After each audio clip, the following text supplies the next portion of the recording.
كان يا مكان في قديم الزمان كان بحار يدعى السندباد يعيش في مدينة بغداد. سندباد شجاع جدا ويحب السفر المتواصل إلى بلاد جديدة لا يعرفها من قبل. وفي إحدى المرات التقى السندباد حصانا غريبا يسكن تحت البحر. وفي مرة أخرى تعرض السندباد لهجوم عملاق كبير جدا. وفي مرة ثالثة حاول رجل مسن أن يقتل السندباد على الرغم من أنه ساعده وحمله على كتفيه مسافة طويلة جدا. لدى سندباد كثير من المغامرات الشائقة والحكايات الممتعة التي تتناقلها الناس. أما الآن فسأحكي لكم قصة أجمل رحلة من رحلات السندباد البحرية السبع.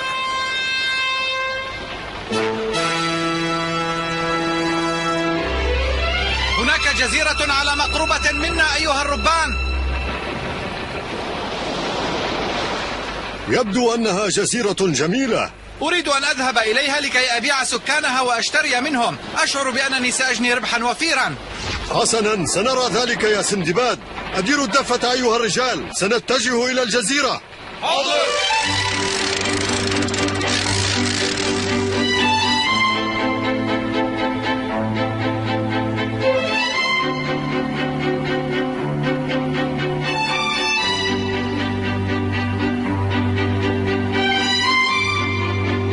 كانت الجزيرة رائعة الجمال، ولكن المشكلة الوحيدة أن هذه الجزيرة خالية من السكان تماما.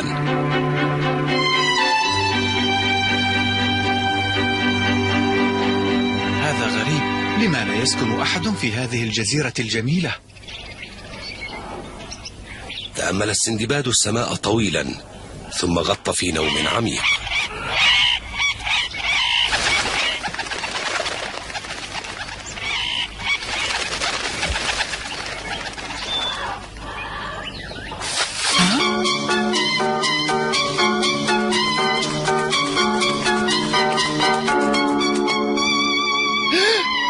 رحلت السفينة وتركت السندباد وحيدا فوق هذه الجزيرة. لماذا رحل البحارة وتركوني؟ ماذا سأفعل الآن؟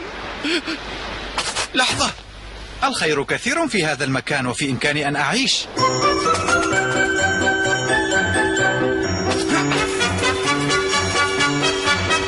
أرى الجزيرة من هذا العلو خالية تماما. ماذا؟ كأنني أرى سطح بيت هناك. هذا جيد، إذا كان هناك سطح فهذا يعني أن هناك إنسانا يمكنني التحدث إليه. حسنا، سأذهب الآن.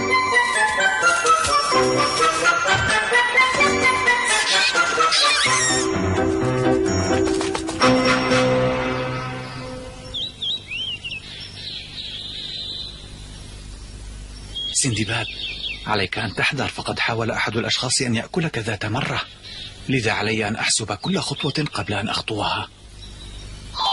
لا أرى أحدا.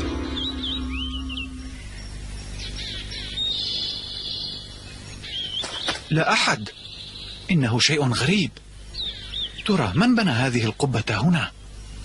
إنها غريبة. وغريب أيضا أن تغيب الشمس فجأة هكذا.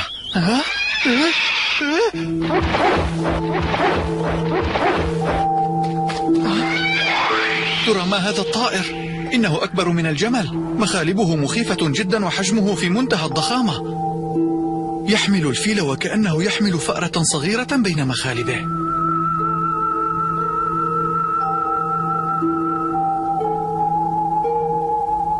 أيعقل أن يكون هذا هو طائر الرخو الذي قرأت عنه سابقا؟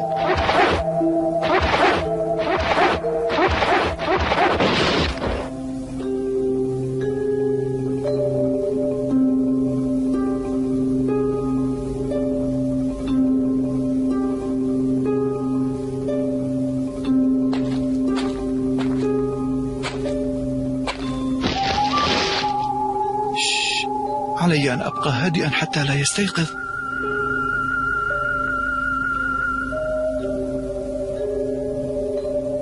خلع السندباد عمامته وربط نفسه بقدم الرخ ليطير به إلى جزيرة أخرى غير هذه الجزيرة الخالية من الناس، وانتظر صباح اليوم التالي بفارغ الصبر.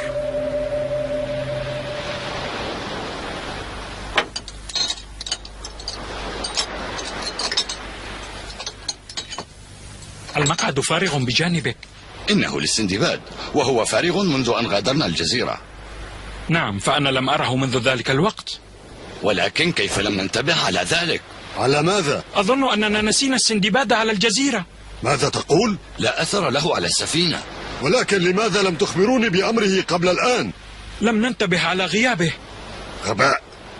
أديروا الدفة غربا يا رجال، سنعود إلى الجزيرة.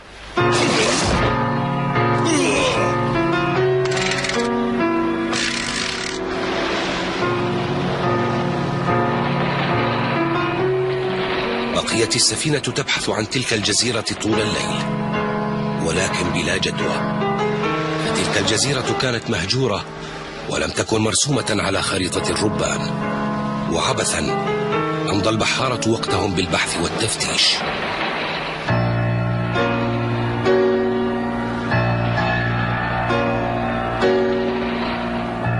هل من أخبار؟ ماء وسماء وأرض مفقودة. يبدو لي أن النجاح مستحيل في مثل هذه الظروف.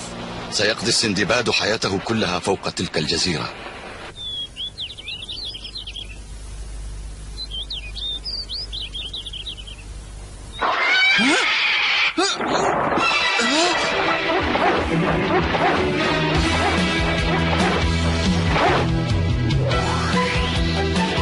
لقد نجحت فكرتي. أنت ذكي جدا يا سندباد.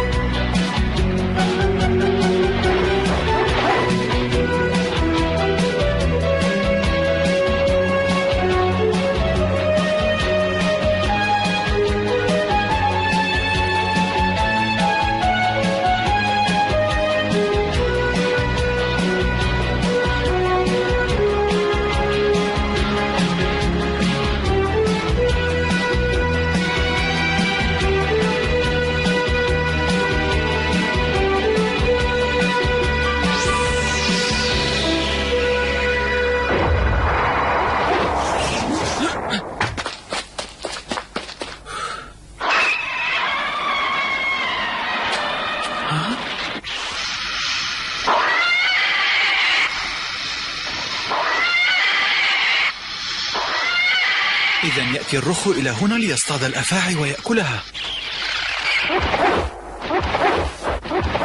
شكرا لك أيها الرخ.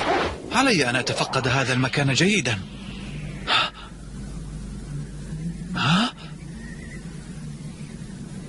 أنا في جرف جبلي. من المستحيل أن يستطيع أحد مهما بلغت قوته أن يتسلق هذا الجرف الخطر جدا. ما هذا؟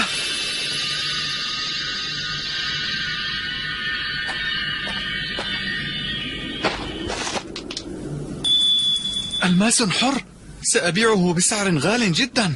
لقد أصبحت ثريا جدا. ولكن ما الفائدة إذا كنت لا أستطيع الخروج من الوادي؟ أنا الآن مثل طفل جائع يبحث عن طعامه بين النجوم والكواكب السيارة.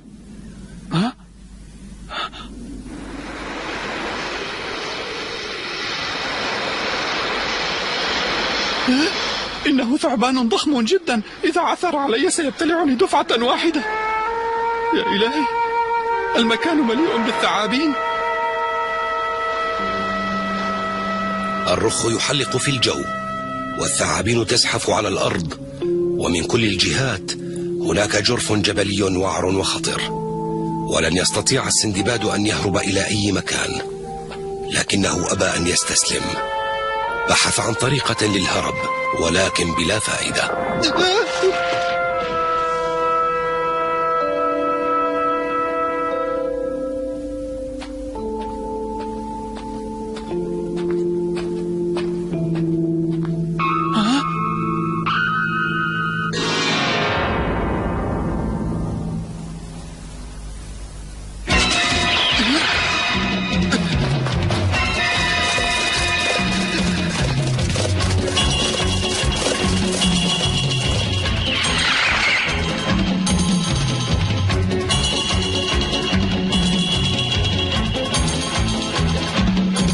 لن أكون طعاما لك أيتها الجرذان.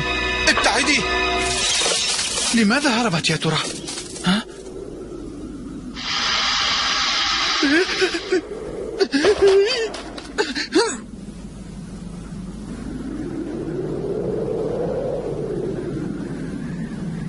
لقد نجوت. ها؟ جحر.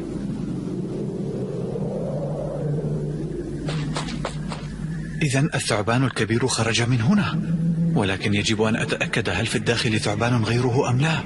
إذا صرخت سيسمع صوتي ويخرج. هاي! اخرج! هل هناك أحد؟ لا أحد. سأدخل وسأغلق الباب علي بالحجر.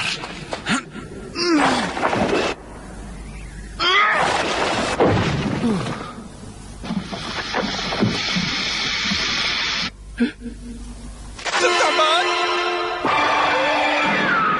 سأنال منك!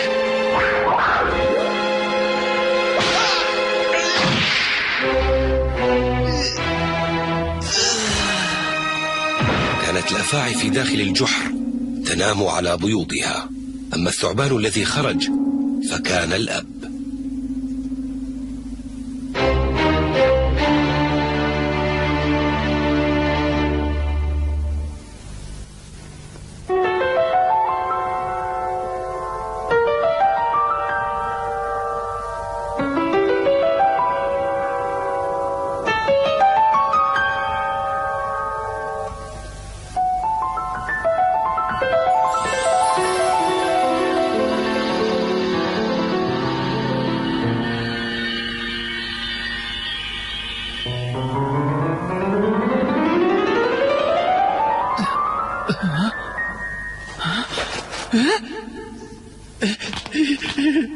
أنا حي.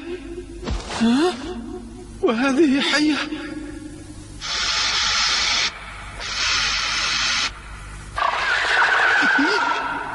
حسنا يا صغار، لن يصيبكم مني أي أذى. سعدت بلقائكم.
لن أستطيع البقاء هنا طويلا. يجب أن أجد طريقة ما أخرج بها من هذا الوادي.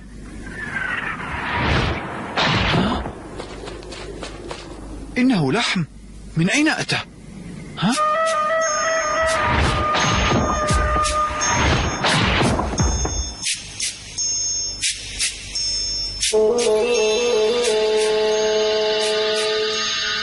يقذفون اللحم ليلتصق الألماس به. يعني أن هناك رجالا في الأعلى يقذفون اللحم. لقد تذكرت، قرأت قصة عن رجال يقذفون باللحم إلى أودية سحيقة كي يلتصق بها الألماس، ثم تأتي الجوارح وتلتقطها، وعندما يقذف الرجال الجوارح بالحجارة والرماح يسقط منها الألماس. سأتعلق بقطعة اللحم هذه وأنتظر إلى أن يأتي الرخ. سأحشو جيوبي أولا بالألماس كي أبيعها عندما أخرج. سأصبح ثريا.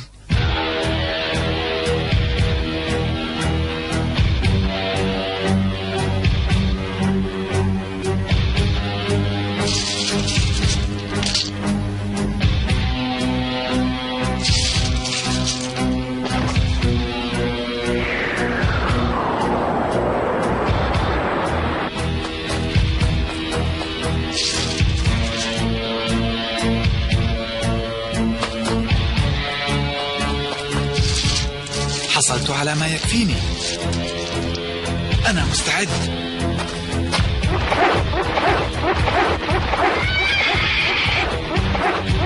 أيها الرخ، هيا احملني بعيدا عن وادي الأفاعي هذا.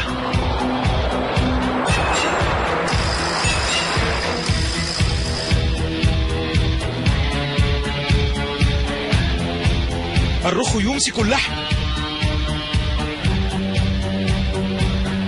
هيا اقذفوه.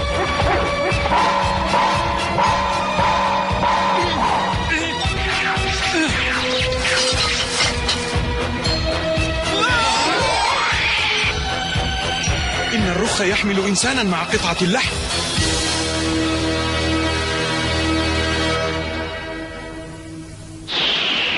انتهيت. لم أتوقع ذلك.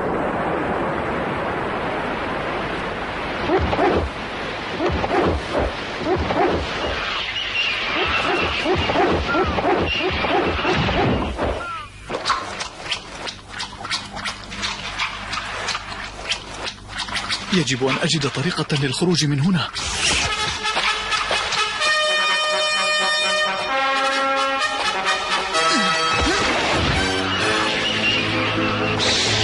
ممتع.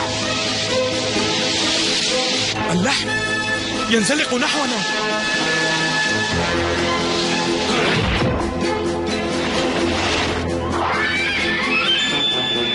احملوا اللحم يا شباب، هيا.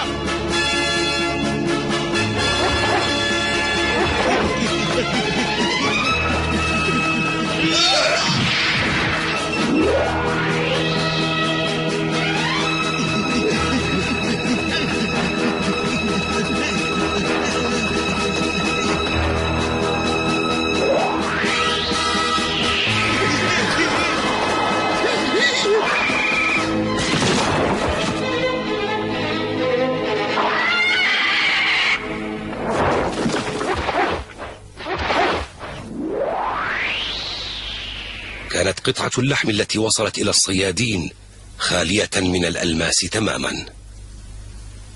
لم تلتصق أي قطعة ألماس. قلت إن الألماس يلتصق باللحم إذا قذفناه في الوادي. قرأت ذلك والقصة لا تكذب. انتظر قليلا. أنت من أخذ الألماس من اللحم. هيا اعترف بأنك أنت الذي أخذته. حصلت على هذه من الأسفل. سأعطيكم كثيرا منها يا أصدقاء. لدي الكثير من هذا الألماس. وحكى السندباد للصيادين حكاية رحلته، وكيف ربط نفسه بالرخ، وكيف ألقاه في وادي الماس والأفاعي. طرت مع الرخ؟ أنت شجاع وقلبك قوي ولا تخاف أبدا. هكذا الرجال، لا تستسلموا للصعاب مهما كانت. واجهت كثيرا من الأفاعي والثعابين في وادي الألماس، أليس كذلك؟ كان موقفا تقشعر له الأبدان أيها الرجل الطيب. بقي السندباد يحكي قصته للصيادين حتى الصباح. كان الصيادون يستمعون إلى السندباد وهو يروي قصته وهم يتعجبون من شجاعته. في صباح اليوم التالي توجه السندباد إلى ميناء المدينة، وفكر أن يشتري سفينة لنفسه بقطع الألماس التي حصل عليها، فباع قطعة واحدة وحصل على صندوق كبير من الذهب، ثم توجه إلى الميناء من جديد ليشتري السفينة.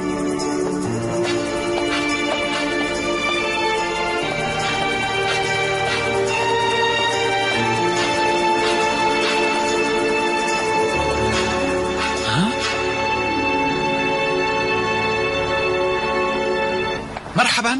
سندباد، حمدا لله على سلامتك. كيف حالك يا ربان؟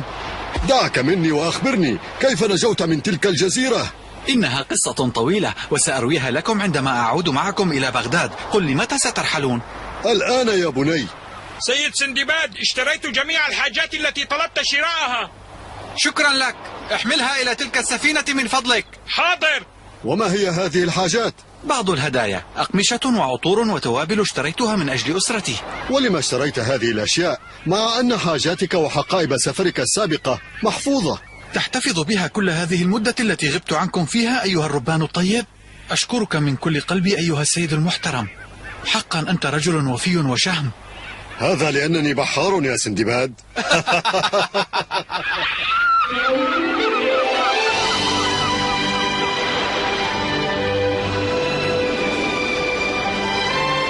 أنا متأكد يا سندباد بأنك لن تسافر ثانية.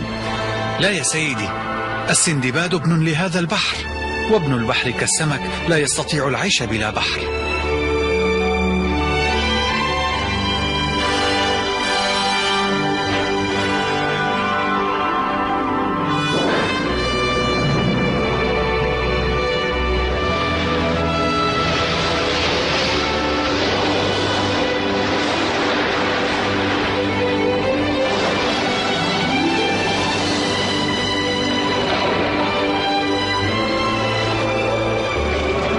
مهما اشتدت العواصف واشتدت الرياح واشتدت الرعود والأمطار أيضا، سندباد سيبقى يسافر في البحر مهما اشتدت الصعاب.